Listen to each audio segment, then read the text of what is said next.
Welcome back to KCEN Kickoff here on 6 Plus. I'm your host, Ethan Love. And we're going to kick off your weekend of sports just a little bit early as we do. We've missed a couple weeks, which I apologize, but we have had some maintenance go on in the streaming center a couple weeks ago when we usually record, which is on Wednesday. And last week we did our 100 days till the Olympics special. So we have a ton to catch up on, but none more important than the NBA being back. We can finally start to talk about basketball on a regular basis. And the NBA was really hit with a bit of a controversy right at the beginning of the season. The whole Chauncey Billups, Terry Rozier situation with mob ties in the gambling scene, it's absolutely insane. And Terry Rozier really telling people to bet his unders, and you're doing this all for $200,000 when you're in the NBA making millions. I don't understand the whole gambling aspect when you're in the league. I understand that some of these role players might not get the amount of money that the superstars do, obviously, but to risk it all for gambling just seems a little ridiculous in my opinion. With that being said, given the fact that there's mob ties to this, maybe they owed people. Maybe that there was something like that in there. And then the whole Chauncey Billups poker game situation, they had x-rays in the tables. Like, it was ridiculous. And they were making a pretty penny off of all of this. But we're going to go and stay in the NBA, move away from the scandal, because I know the NBA probably wants to forget that as quickly as possible. And just to have it all come out and blow up at the very beginning of the season is not a good look for the league. We can focus on the Mavs. Cooper Flagg is kind of coming into his own. AD is already hurt for the Mavericks. It's not good to see. The Spurs are rolling here in Texas. Victor Wembanyama, his training with the Monks or in the off season over in Asia seems to have paid off. It is ridiculous watching him. The fact that he can move the way he does at his size, we've never seen it before. And the more that he kind of grows into his own, you can see him kind of developing a personality a little bit. So I think Wemby is kind of set up to be the next face of the league in that way once LeBron retires, whenever that may be. And then the Rockets, they obviously had that devastating injury to Fred VanVleet before the season started, but they still have KD, and they're going to look to make some noise here. But excited for the NBA to be back. College basketball is also back as well. A lot of teams started yesterday, including my TCU Horned Frogs a couple days ago. They lost to New Orleans, so that is not a good. I know the Baylor fans are probably laughing, and as they should, and everyone else in the Big 12, but it's just not a good look for the conference, losing to a team from the Southland Conference. So Baylor, obviously, with all the pedigree that they have in the basketball scene, they're going to look to have another great season. And A&M, too, has been making runs last year, and A&M seems to kind of be moving into this golden age in the NIL era. After this football season, hopefully it keeps going for them. But on the basketball side, too, they've been very good. So I'm definitely excited for college basketball season, the NBA season as well, unfolding. So just excited to have basketball back in general. It is crossover season. We're getting that football, basketball action. Baseball just ended, which we can go ahead and get into that World Series. Oh, my goodness. 18-inning game. I actually stayed up to watch this entire game. And it was on a Monday, so having to come into work at 8:30 in the morning the next day after watching an 18-inning World Series game is just kind of, it took it out of me, but I really wanted it to go to 19 innings just to beat the record. Like, at that point, I'm just rooting for this game to go as long as possible. But the pitchers in extra innings, who was that dude on the Dodgers? Oh, I forget his name. Absolute madness. He had never really pitched before in the postseason, and he came in and did great. But yeah, Freddie Freeman's inevitable. It just kind of felt like that game that the Dodgers were going to win that World Series. But the fact that Toronto was able to take two in Los Angeles and get it back to their home stadium with to only win one game, and they blew it.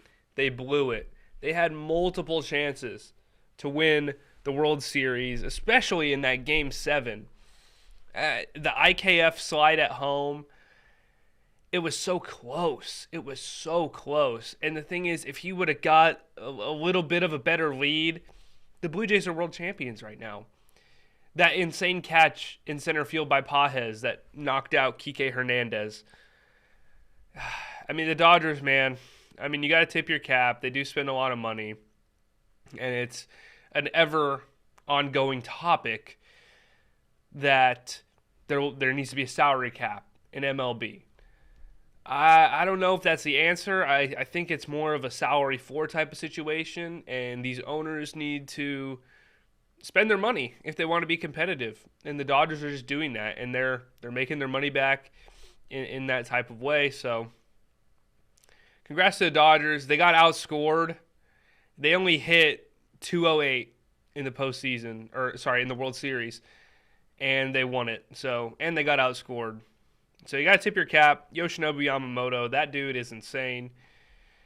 Pitching Game 6, coming back and pitching Game 7. To work out of that jam, too, in the final inning that he pitched, that's good stuff. That's good baseball. And that was, honestly, one of the most entertaining World Series that I have watched. My takeaway is just that baseball rules. Baseball freaking rules. As a neutral fan in watching that World Series, you couldn't have asked for a better product. And I think going into it, the Blue Jays, nobody was really giving them a chance. It's like, oh, the Dodgers are going to stomp them, whatever. And no, the Blue Jays really stood up to the plate, no pun intended, and really gave it a competitive World Series. And from their point of view, they really should have. They probably believed they should have won because they had many chances to win that game. But the Dodgers come out on top and win the World Series. It's unfortunate that we have to wait so long again for baseball season, all the way in March when spring training starts and pitchers and catchers reports and everything like that. But I'll be excited. I'll be waiting for it. But something else I'm excited for is college football. We already mentioned A&M a little bit. After the break, we're going to kind of get into them and the whole situation at Baylor with Dave Aranda.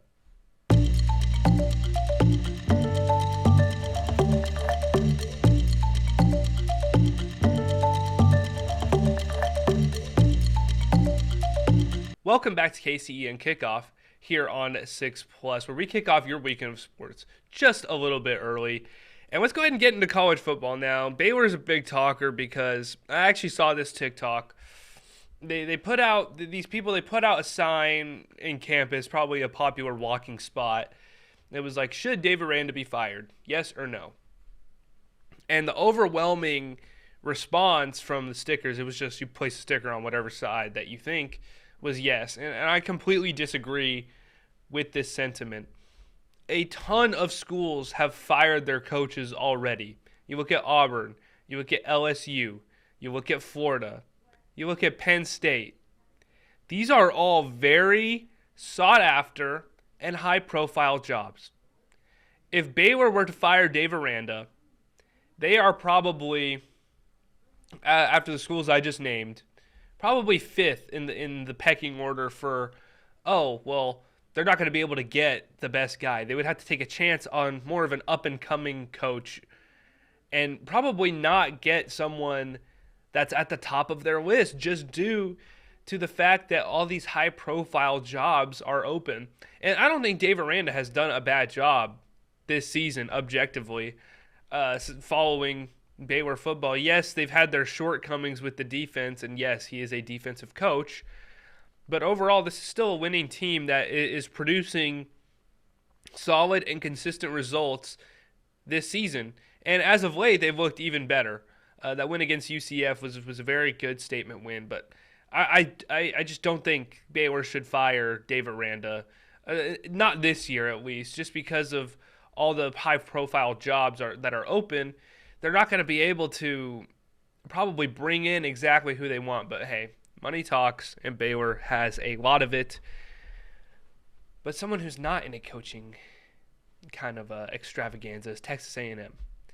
They are rolling. They are number 3. The first college football playoff ranking came out last night, and they were ranked number 3, probably where everybody expected. I think that first CFP was kind of what everyone was expecting. It's cool to see Memphis in there at number 12, so that was good. But A&M, they play Mizzou this week at Mizzou, which is going to be a tough game. Mizzou is a ranked opponent, SEC game, and LSU, sorry, not LSU, A&M has kind of had these games before, especially when they played LSU, and they won that game, and that game got Brian Kelly fired. So A&M is not new to this whole going on the road in the SEC, big ranked matchup. They're battle tested at this point, and I don't think you can look at their schedule and say, oh, well, they haven't played anybody yet. Yeah, because they have.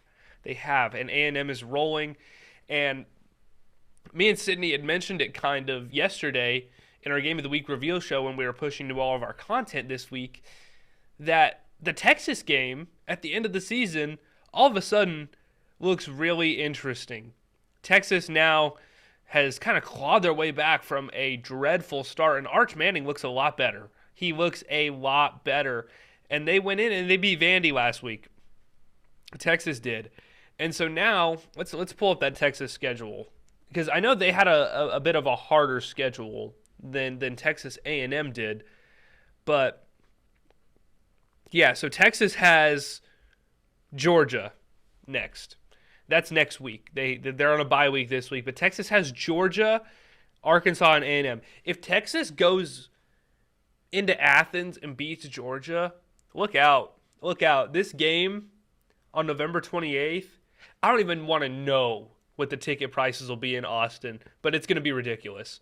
So A&M might have a really good game there at the end of the season, but they do have to take care of business and keep it rolling. But if A&M is going into that Texas game undefeated or one loss even, and Texas beats Georgia and Arkansas, and they're at 2 losses, then that game is going to mean so much in terms of CFP. On the Big 12 side, I was happy to see the Big 12 respect from the college football playoff selection, at least the first one. BYU is 7, Texas Tech is 8, and then not far behind there. I think there was one other team in there, but BYU Texas Tech is going to be a huge game this weekend. College Game Day is going there. I don't know if you go on TikTok and social media and things like that, there have been students camped out where College Game Day is going to be since they announced it over the weekend.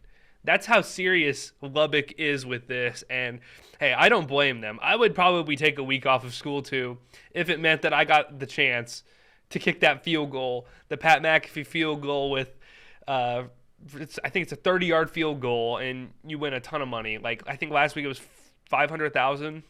So I don't blame the students at all. I would love a chance to kick that field goal. But that's going to be a huge game. Whoever wins that one is going to maybe really solidify themselves and get that, be in a potential to get a bye, too, in the college football playoff.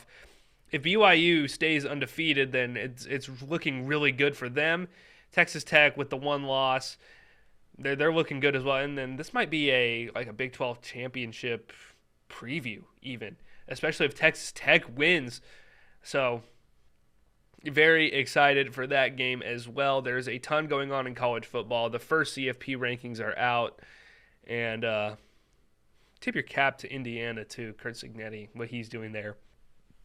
I think Indiana is better than Ohio State right now, but I don't agree with the reigning national champion should always be number 1 in my opinion until somebody beats them, and nobody has beaten Ohio State yet, so they definitely deserve that number 1. I see the argument for, Indiana looks better than Ohio State, their wins are better, but they're the reigning national champion. You can't really dethrone them until they give you a reason to. But yeah, college football is shaping up to be good. NFL, though, was crazy. Yesterday was the trade deadline, and I feel bad for all Jets fans because they have done a fire sale once again. You've seen this movie before. It's the Jets cycle, but my colleague Jacob Wallin is going to join us to talk about the trade deadline, NFL, the crazy games from this past weekend, the Bears, Bengals, and of course our KCEN Fantasy League as we head down the stretch. We'll be right back.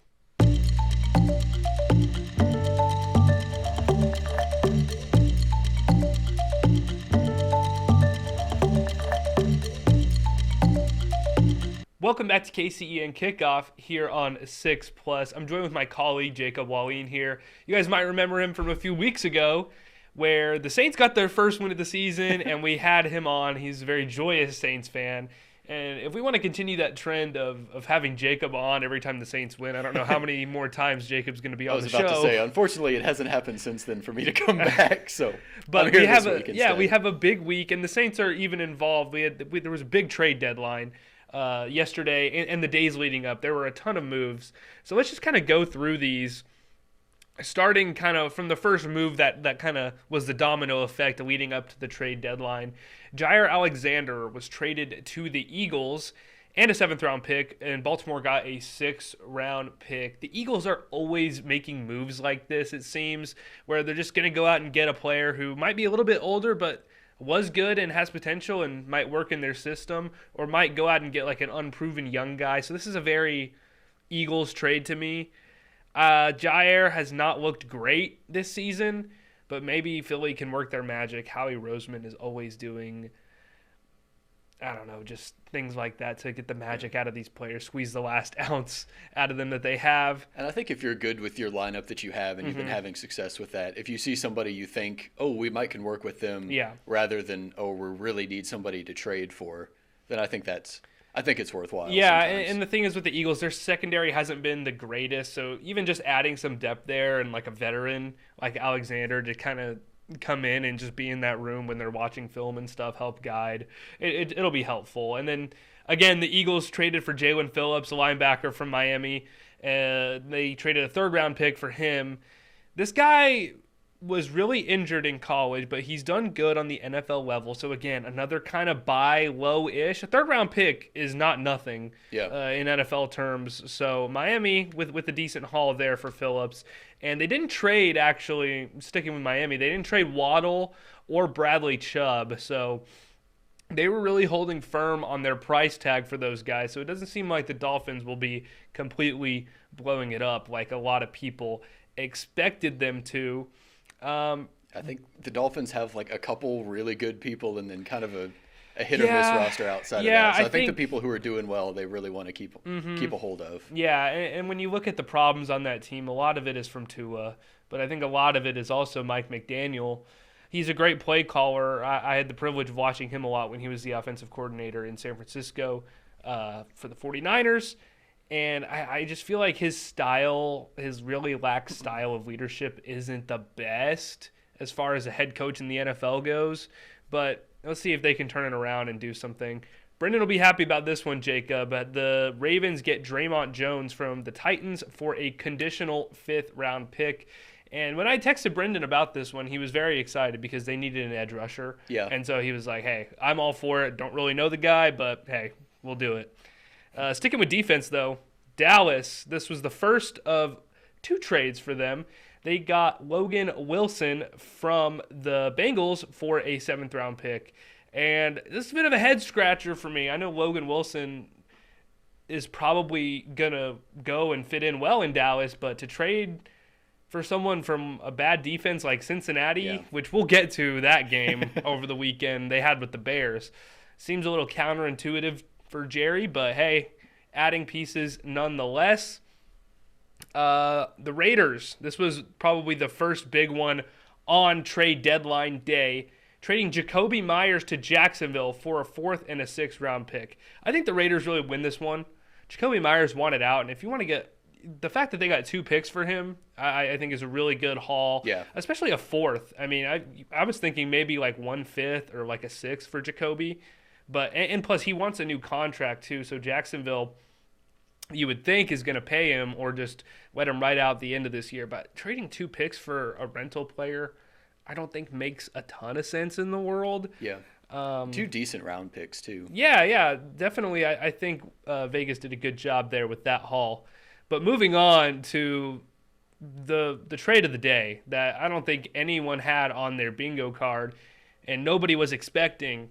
The Jets shipped off Sauce Gardner to the Colts. Yeah, that's been the big one I've seen so much about. It's kind of mind-boggling, but this is the New York Jets, and this is how football goes for them. They got 2 first-round picks and wide receiver A.D. Mitchell. I think that's a good haul for the Jets. A.D. Mitchell is a promising young receiver. He had that one goof earlier in the season where he reached out the ball and fumbled it before he got in the end zone, and it was a touchback.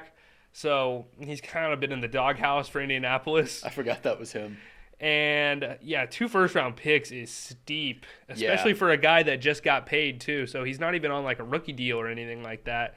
But, hey, shout out to the Colts. They're going all in with Daniel Jones and this team that they're putting out on the field right now. And I can't really blame them. They haven't been in a position like this in a while. So absolutely. They've had so much success this year. And they've kind of, hit or miss games like most teams have been. Yeah, they've kind of been such the dark horse in the NFL this season, I feel like. And as the underdogs, I kind of like to see them doing well. So I hope this works out well for them. Yeah, I think it should. It's going to make their secondary a lot better. When Charvarius Ward comes back on the other corner, that's going to be one of the best secondary duos that we have in the NFL, or probably in the NFL, period.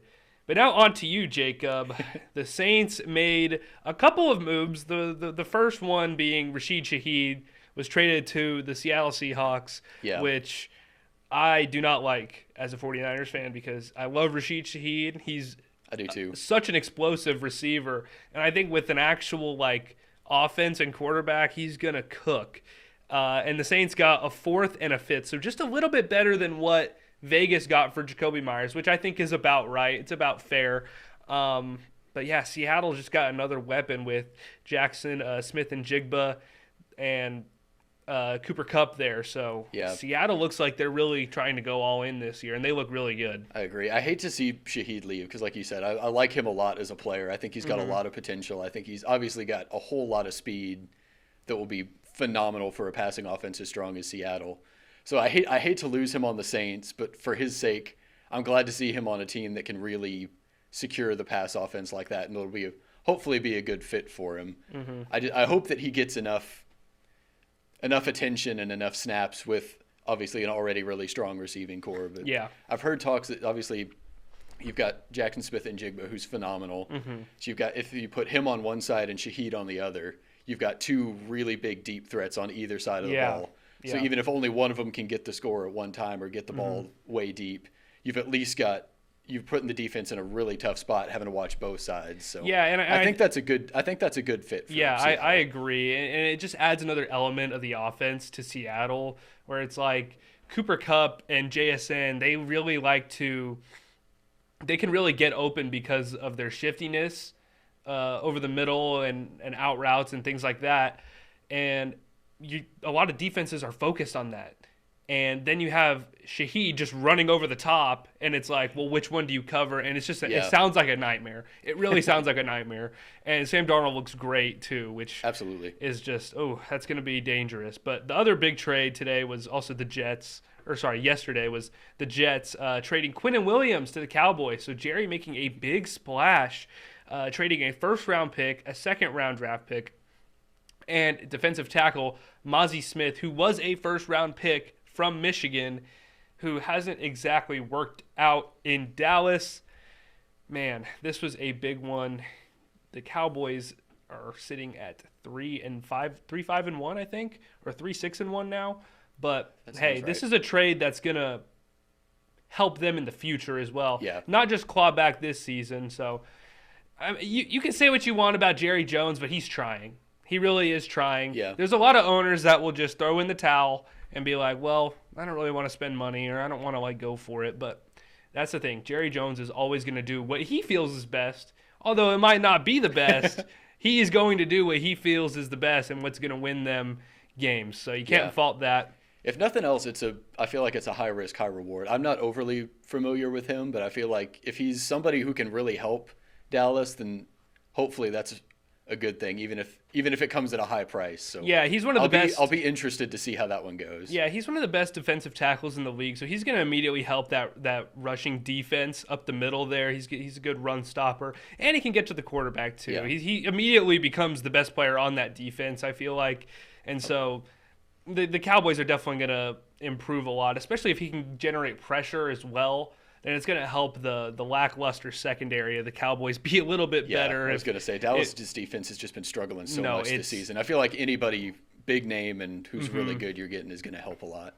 Yeah, and then to top it off, the Chargers acquired Trevor Penning from the Saints for a 6th-round draft pick. And I think this is another one where the Saints win. I don't think Trevor Penning was that great. He was a very raw prospect coming out of the draft, and he was picked in the 1st round by the Saints, which a lot of people were very surprised, and he has struggled a lot. So I'm really surprised that they were able to get something for him.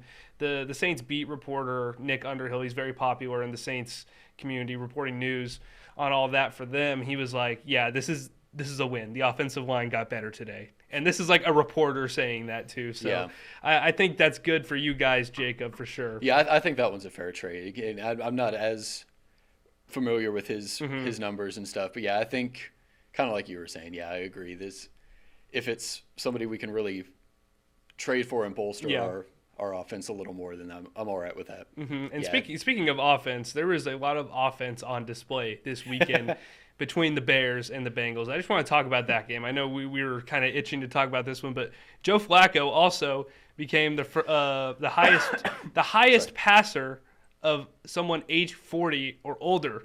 So he threw for over, I can't even remember how many passing yards he threw, but it was well over 400, and he looked awesome in that game. And the Bengals are self-imploding. I don't know if you saw some of the interviews after the game, but Jamar Chase was like, yeah, I don't want to talk about the defense. And then Chase Brown was saying, just get a stop, expletive. But it seems like that Bengals team is kind of turning on each other there. And I mean, I understand.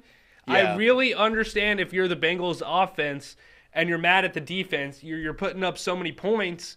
And it's like, guys, can you get one stop? They have less than a minute to go, and you guys can't get a stop. But asterisk, you cannot be mad if you are Jamar Chase.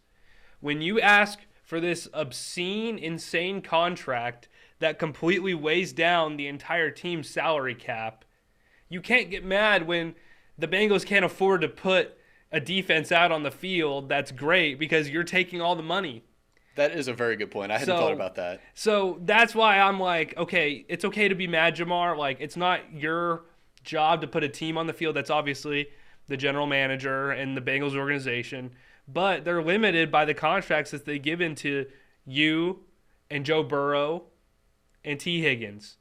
That's is where a lot of their money has gone. And yeah, look, it shows. They score a ton of points every game, even with a backup 40-year-old quarterback, Joe Flacco, because they have so many great weapons, but that defense is severely hindered by it. Yeah, that's a very good point. I agree. I always hate to see that kind of disparity between in the locker room, because it's, a team is not going to have success if there's, I don't want to say infighting because I don't know if that's the right word, but if there's tension between offense and defense, then that's ultimately going to hurt the team a lot. But I definitely understand the offense's frustrations because they've been putting up so many numbers. And if this is what we're seeing on camera, can you imagine what we're not seeing when they're in that locker room alone and they're chewing each other out and stuff like that? So, again, the locker room is a big issue, and it looks like Zach Taylor might be losing that locker room a little bit just due to like a civil war that's going on there. But another kind of locker room issue that bled into the week on Monday Night Football, if you were able to watch it, YouTube TV people like myself, but Jacoby Brissett for the Cardinals showed up and showed out. Yeah. And Kyler Murray was just placed on IR, missing a minimum of 4 games, but it really sounded like that they were going to go with Brissett regardless of Kyler Murray's health. And I'd heard rumors about that basically since Kyler Murray went out the first game. Yeah.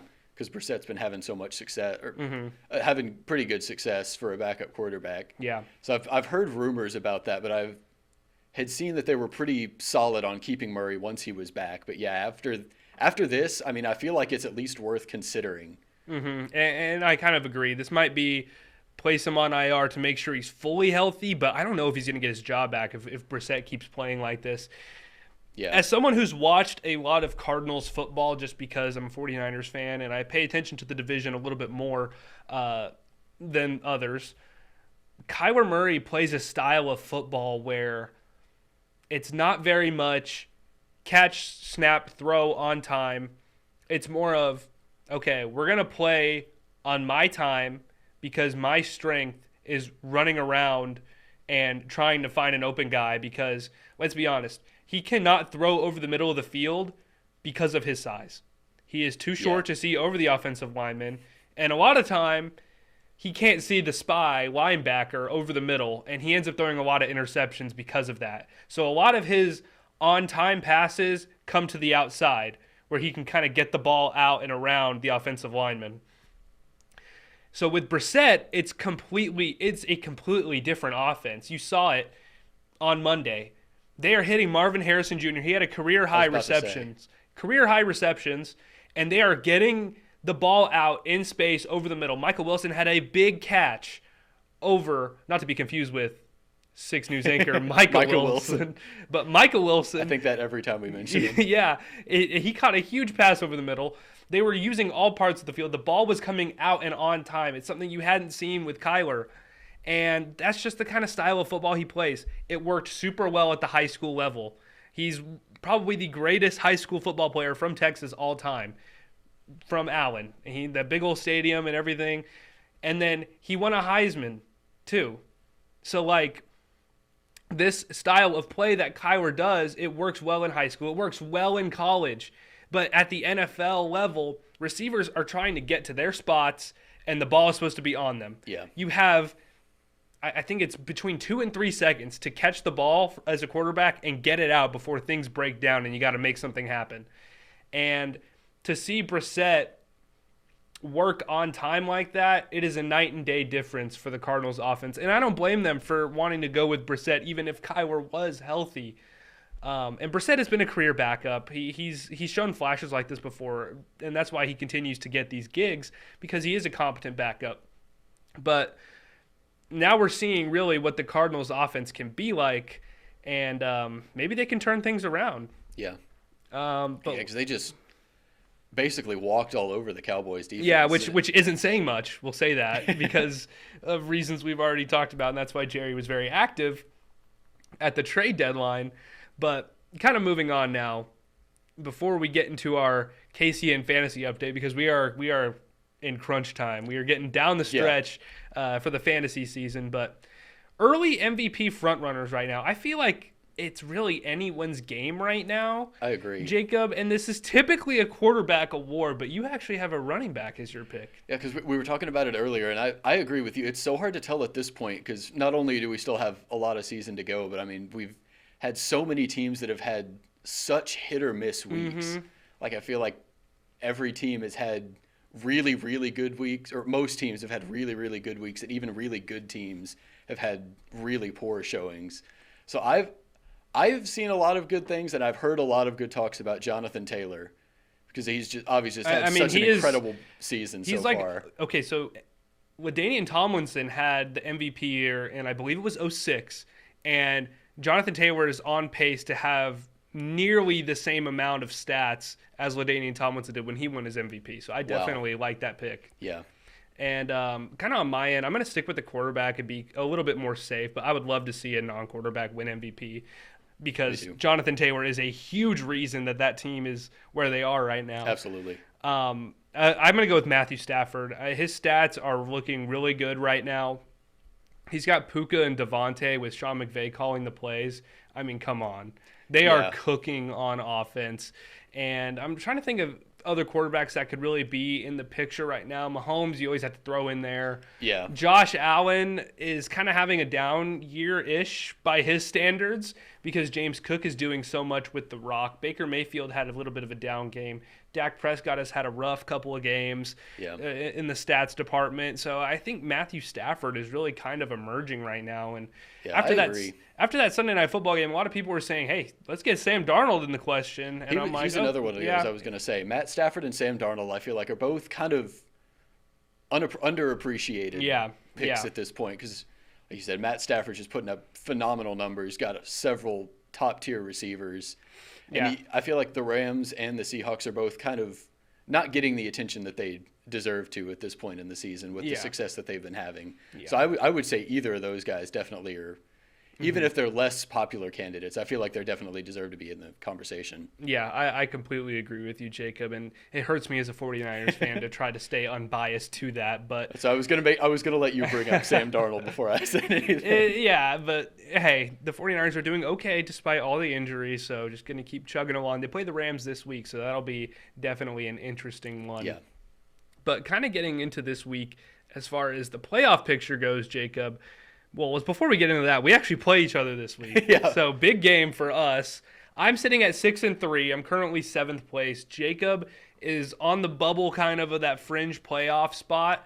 He's at number 10 right now, and the top 8 teams in the KCEN League will make playoffs. I'm 4-5, right? Yes, you are 4-5 right now, but you have Javonte and CD who are on bye. So yeah, that's my biggest concern this week is the two of my best players are on bye. So I've had to kind of pull from the well and get some other people in. And again, we're in a 16-team league, so the waivers are very thin. It makes it very difficult, too. Yeah, so you kind of have to have a pretty good bench to fill in. I've had a lot of guys on bye as well. I got Dak this week on bye, and then Rasheed as well. So it's not like I'm over here cooking with a lot either. So it'll be an interesting game for sure, right? Yeah, definitely. I hope for the best. I'm not super confident, but I'm putting out positive vibes. I'm hoping for the best, and I'll enjoy seeing where things go. Mm-hmm. And then, okay, let's just read off our standings here. Madison is first place right now with 8 wins and 1 loss. She's the only 8-1 team in the league. She's been crushing it. I want to state for the record, I lost to her by 0.06 of a point. Yeah, by every conceivable logic, I should have won that game. And I'm still angry about that. That is quite tough. And then right below Madison is Brandon at 7-2, and I think Brandon is fraudulent. He started 7-0, and now he's lost 2 in a row. So we're kind of seeing that come out a little bit. 3 is our assistant news director, Matt. And then at 4th is another Matt Farrell.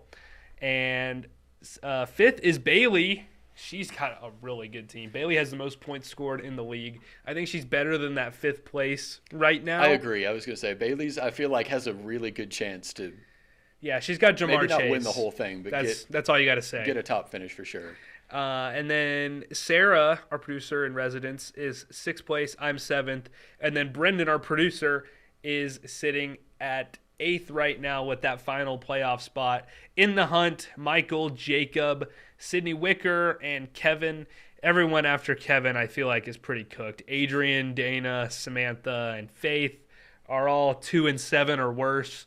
So I'm gonna go ahead and not include them in the hunt category. I feel bad for Faith because I think literally half her starting lineup has been on injured reserve. Yeah, for most she of had the Joe season. Burrow for sure, and let's actually take a look. Faith has Joe Burrow, Eckler, Neighbors. I mean, come on. Yeah. That is quite tough. That's a pretty devastating one to have to come back from. Mm-hmm, I agree. So, Jacob, how are you feeling about your playoff chances right now? Do you think you can kind of claw back a little bit? I don't know. I'm hoping so. You know, like I said, I'm hoping for the best. I've got several players that I feel really good about. I've got some people that have been kind of disappointing recently. So I was trying to go through the rest of my season so far. I think I can beat Faith. I'm hoping I can beat Samantha. Yeah. Michael and I are going to be a showdown because we've both been kind of and you guys might be competing for that season. last spot too. And here's the thing, Brendan just lost Tucker Kraft, which is a huge blow to his team. And that's why I made a trade with him earlier in the week. I got McLaurin for Ertz. So he got his tight end that he needs. And I'll take a flyer on McLaurin. But with Jaden Daniels and that elbow injury, that was really tough to watch. If you haven't seen that, I would advise not to watch Jaden Daniels' elbow injury. I was thankful not to see it in person. Then I opened up Instagram one day and it was the first thing. I was like, oh man. Yeah, no, that was awful. Oh yeah. So hopefully we can. There's been a lot of injuries this season, man. And yeah, it's absolutely. Just hope to see that cut down a bit, but. That's all I got, Jacob. We got a lot this week as well. We have our Friday Night Lights coverage, and then Baylor is playing. Who is Baylor playing? Hold on. This is so unprofessional. So we talked about this earlier this week. I should know this off the top of my Baylor head. is playing Utah on the 15th. It's A&M that plays this weekend against Mizzou at Missouri.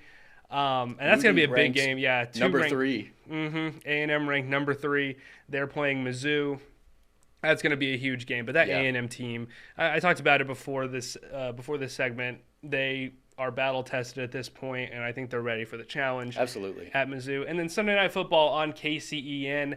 Steelers-Chargers. The Steelers were just on a couple of weeks ago for Aaron Rodgers versus Green Bay, and now we get to see them again play the Chargers at SoFi. But Jacob, thank you for joining me, man. Yeah, thank you for having me. I always enjoy it. Yeah, we'll see how things shake up in the fantasy world as things play out. We'll have to have you on. I got a game circled on my calendar, Jets, Saints. That's probably the battle for the number 1 pick potentially. So we'll have to have you on once that game comes back around. I sincerely hope it's good news.